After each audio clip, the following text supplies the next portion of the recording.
Love marriage ವಿಚಾರಕ್ಕೆ cinema ರೀತಿಯಲ್ಲಿ ಗಲಾಟೆ. ಹೀಗೆ ಸಿನಿಮಾ ಸ್ಟೈಲ್ನಲ್ಲಿ ಮನಸ್ಸು ಇಚ್ಛೆ ಹೊಡೆದಾಡ್ತಿರೋ ಯುವಕನ ಹೇಟಿಗೆ ಆಸ್ಪತ್ರೆ ಬೆಡ್ ಸೇರಿರೋ ಹುಡುಗಿಯ ಪೋಷಕರು ಈ ದೃಶ್ಯಕ್ಕೆ ಸಾಕ್ಷಿಯಾಗಿದ್ದು ಕೋಟೆನಾಡು ಚಿತ್ರದುರ್ಗದ ಭರಮಸಾಗರ ಗ್ರಾಮ. ಹೌದು ಪ್ರಿಯ ವೀಕ್ಷಕರೇ, ಕಳೆದ 3 ತಿಂಗಳ ಹಿಂದೆ ಚಿತ್ರದುರ್ಗ ಜಿಲ್ಲೆಯ ಬೇವಿನಹಳ್ಳಿ ಮೂಲದ ತೀರ್ಥೇಶ್ ಹಾಗೂ ಭಾವನಾ ಮ್ಯಾರೇಜ್ ವಿಚಾರಕ್ಕೆ ದೊಡ್ಡ ಗಲಾಟೆ ನಡೆದು ಹೋಗಿದೆ.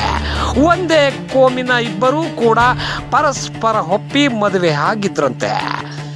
ಅಷ್ಟೇ ಅಲ್ಲವೇ, ಗುಟ್ಟಾಗಿ ಚಿತ್ರದುರ್ಗ ಸಬ್ ರಿಜಿಸ್ಟರ್ ಕಚೇರಿಯಲ್ಲಿ ರಿಜಿಸ್ಟರ್ ಮ್ಯಾರೇಜ್ ಕೂಡ ಆಗಿದ್ದವರು.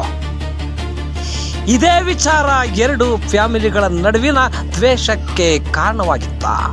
ಯುವತಿ ಭಾವನಾ ಪೋಷಕರು ಮದುವೆಗೆ ತೀವ್ರ ವಿರೋಧ ವ್ಯಕ್ತಪಡಿಸಿದ್ರು. ಹಳೆಯ ತೀರ್ಥೇಶ್ ವಿರುದ್ಧ ಭಾವನಾ ತಾಯಿ ಊರಲ್ಲಿ ಜಗಳ ಕೂಡ ಮಾಡಿದ್ರಂತೆ.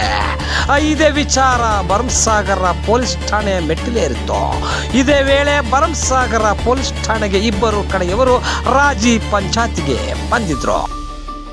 ಈ ವೇಳೆ ಯುವಕ ತೀರ್ಥೇಶ್ ವಿರುದ್ಧ ಮತ್ತೆ ಭಾವನಾ ಪೋಷಕರು ಗರಂ ಆಗಿದ್ರು. ಆದರೆ ಏಕಾಏಕಿ ತೀರ್ಥೇಶ್ ಸಂಬಂಧಿಕರು ಭಾವನಾ ಪೋಷಕರ ಮೇಲೆ ದಾಳಿ ಮಾಡಿದ್ದಾರೆ.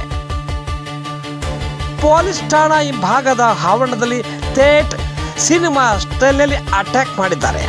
ರಾಜ್ಗೆ ಬಂದಿದ್ದ ಭಾವನಾ ದೊಡ್ಡಪ್ಪ ಮಲ್ಲೇಶ್ ನಾಯ್ಕ್, ತಾಯಿ ಸವಿತಾಬಾಯಿ, ತಂದೆ ಹೇಮಲಾ ನಾಯ್ಕ್ ಮೇಲೆ ಹಲ್ಲೆ ಮಾಡಿದ್ದಾರೆ.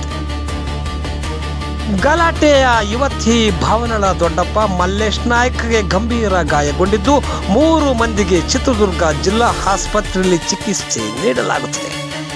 ಅಷ್ಟೇ ಅಲ್ಲದೆ ಈ ಹಿಂದೆ ಕೂಡ ತೀರ್ಥೇಶ್ಗೆ ಮಗಳನ್ನ ಕೊಡಲ್ಲ ಎಂದು ಭಾವನಾ ತಾಯಿ ಸವಿತಾಬಾಯಿ ಹೇಳಿದಂತೆ.